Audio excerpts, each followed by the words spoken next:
3 actionable steps for cash flow positive investments.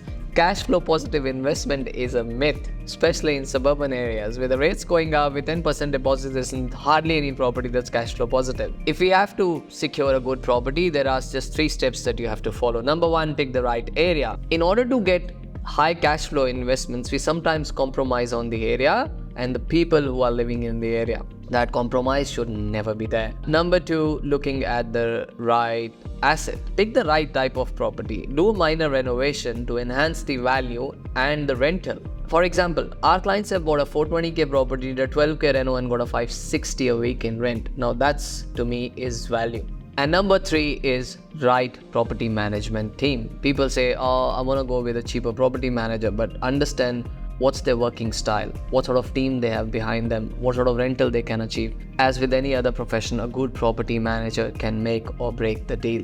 There are properties who are vacant in the same area for 5 to 7 weeks. There are properties who get rented within first week at the right price. So I can see how, in what way the difference a good property manager can make to your journey. If you need any further information, come talk to us.